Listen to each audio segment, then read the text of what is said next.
So, insofar as a fun one-night stand goes, I would give it no stars. The sex was terrible. I wanted to die the entire time.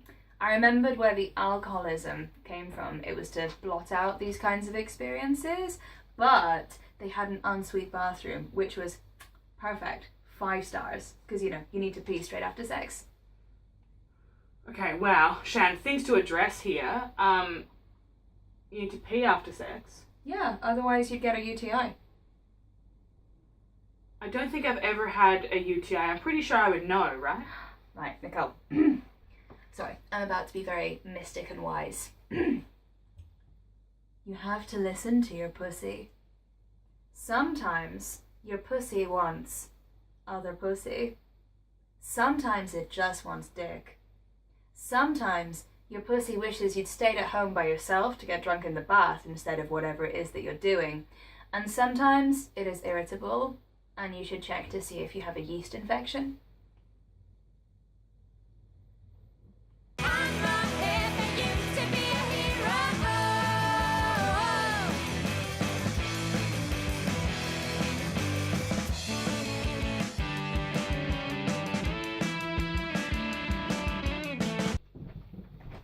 Thank you.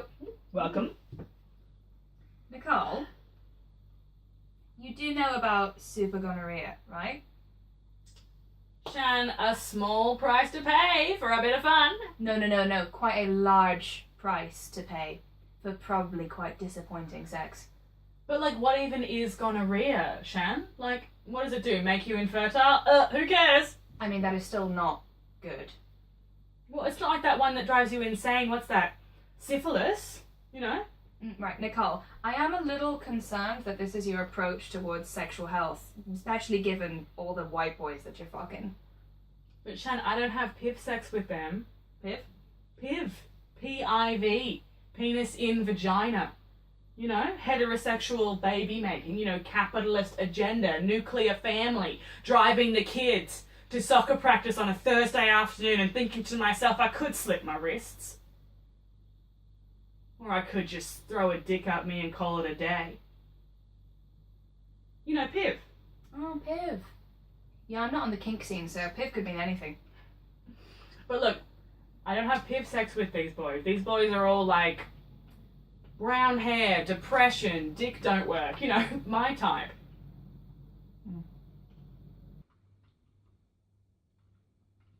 Nicole, I did the Piv with a man. A man? A male man?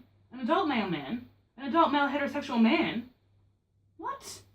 How does that work? Has he ever even had gay thoughts? Has he ever even sucked a dick? Look, I couldn't help it, okay? I was just so impressed that he does his own tax return. I had to suck his dick. I'm a Capricorn. Wait, is this big penis man? No, it is Swishy Hair Man. Ah, Swishy Hair Man. Yeah, he's not really about the whole driving the kids to soccer on a Thursday lifestyle. Only, well, if he were, it would just be to stick his swishy hair lusciously out of the window. But regardless, the Piv with the man is not going to happen again because he doesn't like condoms, and I require the use of condoms, obviously. Wait, do you only use condoms? Because I've been on hormonal contraceptives since I was 19? Yeah, I can't put any of the hormonal stuff in my body. It makes me want to kill myself. Why would I do that when I date men who make me want to kill myself? Big mood, yeah. But see, I'm paranoid about it, so I've got to make sure that I've got something, and then I'm doubling up and stuff, because I'm just I can't have something growing inside me. So that's just Piv, no, thank you, no, thank you. But then even with my white boys, it's wait a second, what if he goes down on me, right? And then I'm well, look, you did pretty well, so I guess I'll let you come, right? And then his semen goes from my mouth into his mouth, and then he goes back down on me. Boom, semen in my vagina. I'm pregnant. That's the worst. And that is only a Tuesday. What about what I have planned with Ben Schofield on Friday? I don't want to hear what you've got planned with Ben Schofield on a Friday. Okay, so Ben Schofield, who says Ben Hellofield, by the way. Hi, Ben Schofield, but regardless. I think I might let him come inside me. But then, of course, I'll have to eat his cum out of my vagina. Nicole. You know? Too much information. And the thing is, he's such a good boy. He's very organised, which I really like. He kind of lays everything out on the bedside table. So it's gloves, lube, condoms for the sex toys, not for his dick, obviously. Snacks, beverages. Desist. And we've got this Airbnb in Nottingham, you know? Or should I say Airbnb in Nottingham? You were disgusting. Nottingham. You know what's interesting? I think some people assume that I have heterosexual relationships because I mainly go after, like, boy-flavored people.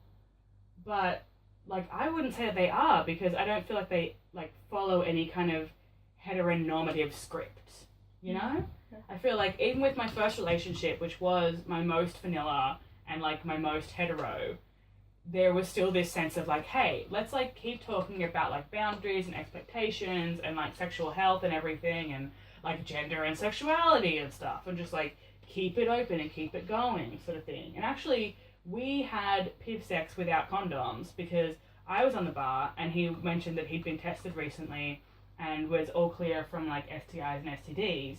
And I was like, well, let's give it a go, el natural. Actually, I told a male friend about that.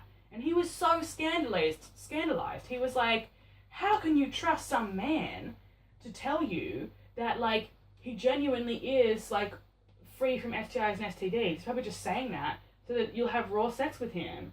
And I was like, what are you talking about? Like, I'm in a relationship with this person. I'm trusting them to be my first sexual partner. How could I not trust them with, like, talking about their sexual health? So now... you only date soft white gay boys, huh? I mean, Shan, I wouldn't say that those descriptors would be wrong for this boy, but, and I mean, if you saw a photo of him, you'd be like, oh, that's Nicole. Wait, actually, I have, do you want a photo? No, Nicole, I don't need to see a photo. I already know what he looks like. Brown hair, depression, dick don't work. Spoiler alert, this one had anxiety and his dick did work. Branching out. Okay, the thing is, I do really like banging swishy hair man, if only to enjoy the really, really good hair. But it's impossible unless we were in a relationship and he was on some kind of male contraceptive pill or something, and that's just not a thing. Oh, but it is a thing. I mean, like, there's a pill, but then there's also, like, this injection. So you, like, inject it around the vas deferens and it, like, closes it off, right? So it's kind of like a temporary vasectomy. So that the sperm doesn't get to the semen's infertile, and then you can inject another gel to like dissolve it if you want to, but it does last 10 years. What the fuck? Why isn't everyone doing this? Oh, so they trialed it in India, right? But then all the like companies were like, we don't want to invest in this because it's cheap, it's one time, lasts for ages, and requires no maintenance. So we're not going to make any money back. So why would we back this?